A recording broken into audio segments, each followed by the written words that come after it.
बहुत समय पहले सुवर्ण वन नाम के जंगल में एक लोमड़ू रहता था।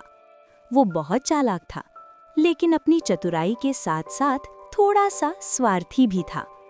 एक दिन वही लोमड़ू बकरे का मांस बड़े आराम से खा रहा था। तभी वहां राज सिंह आ गया।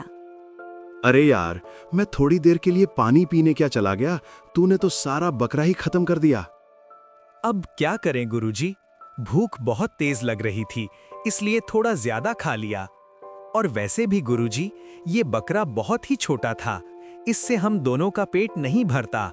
देख चिले, मैं बहुत मेहनत से शिकार करता हूँ और बूढ़ा होने के कारण अब छोटा शिकार ही कर पाता हूँ। उससे हम दोनों का पेट नहीं भरता। तुम्हारे लिए अच्छा होगा कि तुम मांस छोड़कर फल और तरकारी खाना शुरू कर दो, जो तुम पहले खाते थे। पर गुरुजी, फल और तरकारी खाने से शरीर में ज्यादा ताकत नहीं आती और कमजोरी रहती है। मांस तो मुझे मजबूरी में खाना पड़ता है ताकि शरीर में ताकत आए और आंखों की रोशनी बढ़े। अरे तेरी ऐसी क्या मजबूरी हो गई कि तुम मेरे हिस्से का खाना भी अकेले ही खा जाता है? देख भाई, अब तू मेरे साथ नहीं रहेगा, अपना कहीं और देख ले।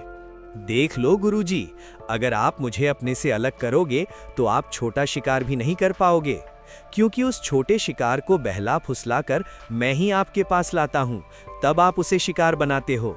अरे मूर्ख, तू भूल गया कि मैं शेर हूं। शेर कितना भी बूढ़ा क्यों ना हो जाए, वो शिकार करना नहीं भूलता। अब एक चिंदी चोर चेला मुझे शिकार करना सिखाएगा? अगर तुझे लगता है कि तेरे बिना मैं भूखा मर जाऊंगा, तो अभी के अभी ये जंगल छोड़कर चला जा। ठीक है गुरुजी, अगर आपको मैं बोझ लग रहा हूँ तो मैं यहाँ से चला जाता हूँ। अगर आपको कभी मेरी याद आए तो आ जाना। मैं पास के मृगवन जंगल में जा रहा हूँ। आप देखना, मैं अपनी बुद्धि से कैसे बैठे बैठे खाता हूँ और वहाँ के सभी जानवरों को अपनी सेवा में लगा लेता हूँ। उस जंगल में मेरी ऐसी सेवा होगी जैसे किसी महाराज की होती है। कोई बात नहीं, हम भी देख लेंगे तुम्हारी महाराज जैसी सेवा। लोमड़ू दूसरे जंगल मृगवन में आ गया। अरे यार, गुरुजी से लड़कर तो यहाँ आ गया, पर अब ऐसा क्या करूं कि लोग मुझे बैठे बैठे खाना खिलाएं? तभी लोमड़ू को एक युक्ति सूझी। वो एक पेड़ के पास जाकर बैठ गया और अपने पास एक खाली मटका रख लिया। तभी वहां से गजराज हाथी गुजर रहा था। अरे, ये कितना खराब जमाना आ गया है, अब तो भलाई का जमाना ही नहीं रहा। तभी लोमड़ू की नजर हाथी पर पड़ी। अच्छा, तो इसी को मूर्ख बनाता हूँ। वैसे भी हाथियों की बुद्धि मोटी होती है, इन्हें मूर्ख बनाना आसान है। और लोमड़ू ने आवाज देकर हाथी को बुलाया।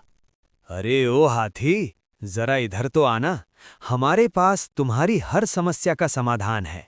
अरे, आप कौन हैं और हमारे जंगल में क्या कर रहे हैं? और आपके पास ये बर्तन जैसा क्या है? हाथी, मैं इस जंगल में जानवरों का दुख लेने आया हूँ और हर एक प्राणी को सुख देकर जाऊंगा। ये बर्तन नहीं, मेरा जादुई मटका है। इस मटके में मैं सभी जानवरों का दुख इकट्ठा कर रहा हूँ। जब ये मटका भर जाएगा, तब मैं इस जंगल से चला जाऊंगा। पर गुरुजी, मेरी थोड़ी सी परेशानी है। कुछ मत बोल बच्चा, मेहनत सब जानते हैं। तुमने भलाई की और बदले में बुराई मिली। तू सबके साथ अच्छा करता है, पर बदले में बुराई ही पाता है।